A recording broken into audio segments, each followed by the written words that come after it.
But it's a perfect scam, because then they use that as the excuse, and if there's another terrorist attack from some angry Iraqi who's lost his family members, so they've killed an estimated 1 million more on top of the 300,000 or 400,000 children, they're going to say the same thing. It's hatred for America's freedom and values. You see, this proves that we have a terrorist threat.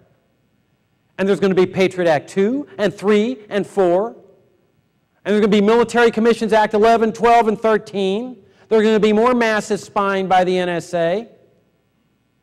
They're going to ratchet up the assaults on civil liberties. And they're going to continue their interventionism that then produces more terrorist threats, that then produces more assaults on civil liberties until there's a total Soviet-style police state.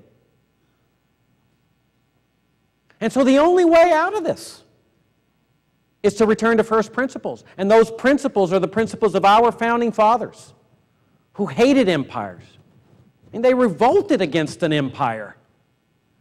That was why they favored a republic, a limited government republic. The thought that there's American troops in more than 100 countries as part of the world's sole remaining empire would have been anathema to our founding fathers.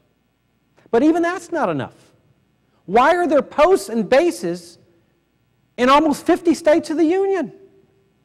What do you need all these military bases domestically for? There is absolutely no danger of an invasion by some foreign power of this country. None. The situation is the same as it was in 1989.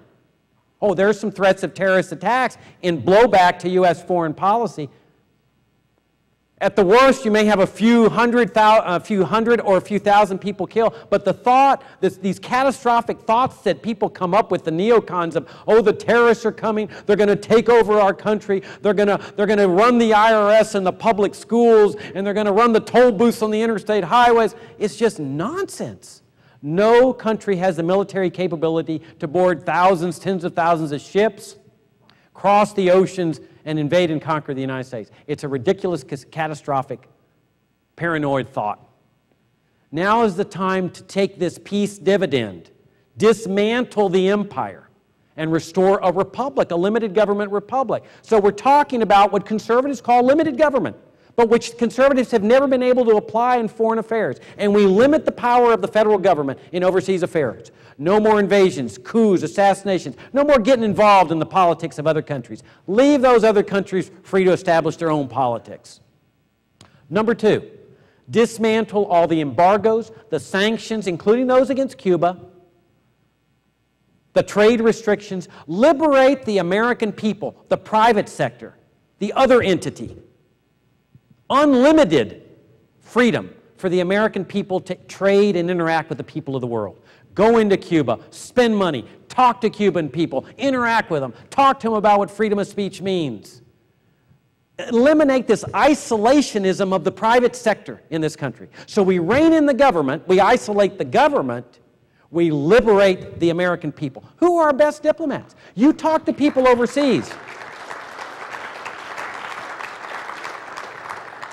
You talk to people overseas, and they're able to draw this distinction between the federal government and the American people. I've seen this. I was in Cuba, visiting Cuba, and I asked a taxi driver there, I said, how is it that the Cuban people are so nice to me? And they are. The Cuban people are the nicest people I've ever encountered, just generally speaking. Very genuine, they're very sincere. And I said, after what our government's done to y'all with this embargo, he said to me, why should we treat you bad because of what your government has done to us? And that's pretty much the reasoning that foreigners have. They say, we hate your government. We hate what your government does, its policies. But we love the American people. We love your values. We love your traditions. We love what you stand for. And so what we've got to do is liberate the private sector, the cultural groups, the tourists, the businessmen, to travel and trade around with people of the world. Number three, we've got to end this evil, immoral, and destructive, deadly war on drugs.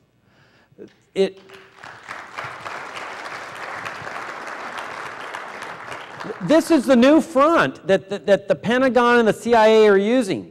You know, just in case, as a backstop, in case the terrorist threat from the blowback of Middle East policies ever comes to an end. You see what's going on in Latin America. This is the drug war. All these killings of government officials in Mexico, the terrorist attacks, inevitably they're going to spill over. And if there's an attack on a DEA center along the border, you're going to see all the same assaults on civil liberties that you've seen in the war on terror. It's time to end that war.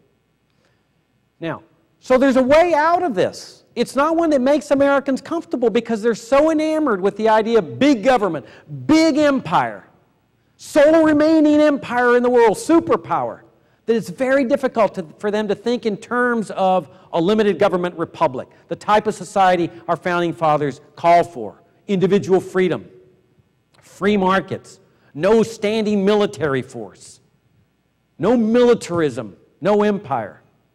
And that's what this conference is all about. Now, there's a lot of people that could be speaking at this conference.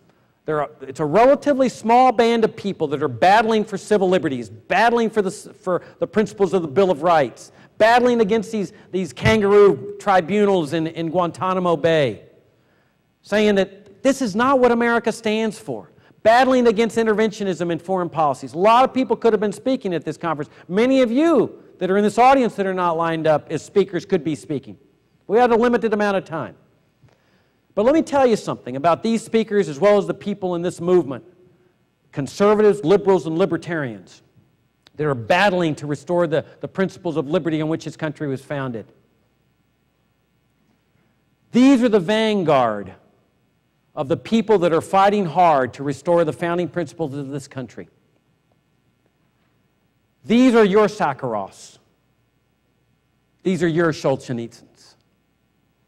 These are your dissidents that are devoting their lives, their fortunes, and their sacred honor to the dismantling of this wall, this federal government wall. And how are they doing that, and how are we going to accomplish this task? Through the dissemination of ideas. What we're doing at this conference, and what you do with your friends and neighbors and people across this country, you share ideas. They kept telling those dissidents behind that Berlin Wall, you don't have a chance. The Soviet Empire is too powerful. It has all the guns. And they just kept talking about liberty. They talked about Mises and Hayek and Friedman and ideas on liberty, and they kept disseminating them until those ideas brought down that wall peacefully. And the exact same thing can happen here. That's why they're so scared by that Ron Paul revolution, because they see that ideas on liberty are going from person to person to person, and people are breaking through and they're saying, oh, I see what you guys have been saying all these years about foreign policy and what the government's been doing to people overseas and what a real patriotism is all about. It's standing for what's right. I understand what you're talking about, the Constitution and the Declaration of Independence, and once they achieve that breakthrough, there's no turning back. And that's what scares the neocons and the establishment, the mainstream journalists, and the rest of those statists. They're scared to death that there's going to be a rebirth of liberty that's going to ignite the hearts and minds of the people of this country. If we stick with our principles, if we continue sharing these ideas with our friends and neighbors and family,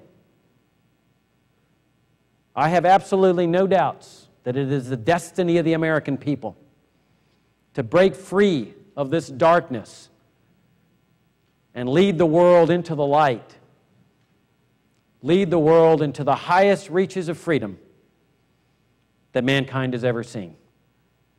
Thank you very much.